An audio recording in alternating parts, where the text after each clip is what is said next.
King of America Modified National 6 presented by Chicks Gear Racewear lived up to the billing and then some. Your front row starters, Jason Hughes and Kyle Strickler, each led laps, as well as third place finisher Rodney Sanders, but it was on lap 63 that hard-charging Zach Vanderbeek would become the sixth different winner in as many years here at the King of America Nationals.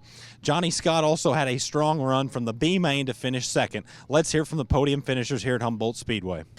Well, we knew we had to be there at the end, and we started ninth. Actually, I lost a few spots there early, and I was just trying to keep the car straight, and got going there pretty good there halfway through the race, and then I could start to see Hughes and those guys that were running up there in the top five, and so I knew I was pretty good at that point, and then that yellow, I don't know how many there was to go, about 20 to go or so, and thought, well, we'll see what we got, and the restart fired, and we got a couple more of them. Then we had another quick yellow, and then we were right on Rodney at that point. So I think he'd been driving away from him before that. So it felt good that I could see that I was pretty good because I could stay with him on the straightaways, and then I just had to be calculated and try to figure out how I was going to pass him, and it just worked out for us.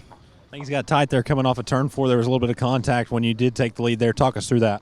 Yeah, it was just hard racing. I think it would have been the other way around. It'd been the same situation. Just I was running out of room down there on the bottom. It was either hit the tire or rub him a little bit, and not intentional, nothing personal, just hard racing there. So I just knew I was faster and had to get by him, and they said once I got by him, we stretched it out a little bit. So I think he understands that there's maybe going to be a little contact when you got a guy that's going to pull away from you like that. So hopefully he doesn't take that personal, and we'll move on, just race hard. You like these long-distance races. In fact, before tonight, you thought you maybe wanted 28 or 30 more. But what about your driving style really helps you in these long-distance races as you do stand out in them? Yeah, I drive people nuts, I think, with my driving style. It goes like guys say I make a fast race car look extremely slow. So just keeping the car straight, not having it bent, just saving them tires, and that usually prevails for us in the end.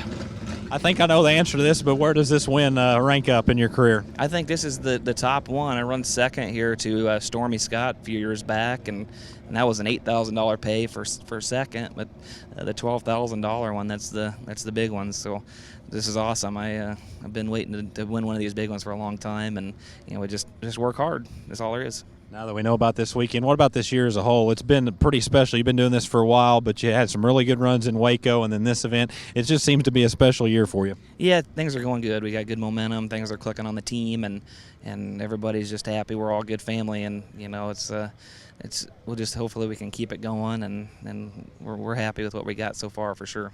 How rewarding is it to come back with the win for the crew? Danny and Jim, I know they work really hard. I'm sure that makes it that even more special for you. No, those guys help me out so much, and I got a lot of good people behind me, and Danny, he's had tears in his eyes, so that really runs deep how much it really means for him too. So it's almost like he was out there driving with me. So, but yeah, just my dad, all my sponsors, and everybody that helps me. This is why we do it, and we hope we make you happy.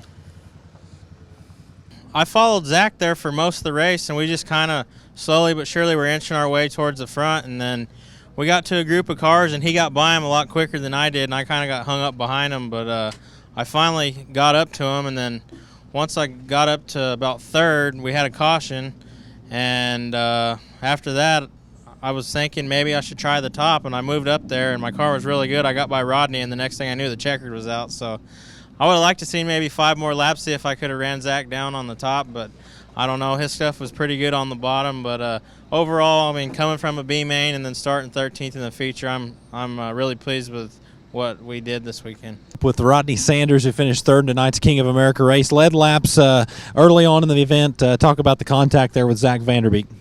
Yeah, it's we had a good car early and just faded there at the end, and it's just hard racing. I crowded Zach, and he took the spot. Just hard racing for the lead, and he didn't do anything wrong. Just hard racing. Do you feel like you had to use up your car early on? I know Strickler got out quite a ways early, and then you had to race pretty hard with Jason Hughes. You feel like you used up some equipment early on? I think so. We were going pretty fast there early, but I didn't really think I was going too fast. But obviously I was, and once we had that restart, it just wouldn't fire, and we faded, but it was still a good run for us. It's kind of disappointing when you lead and then there at the end kind of give it away. But with Zach definitely had the better car the last few laps, so good job to those guys. And I got to thank everyone that helps me. My crew, they worked hard this weekend, Unit and Taylor, and Western Flyer, Express, Wichita Tank Racing, Swan Energy, Kimrad Transport, MB Customs. I mean, just everybody that helps me out. It's still a good run.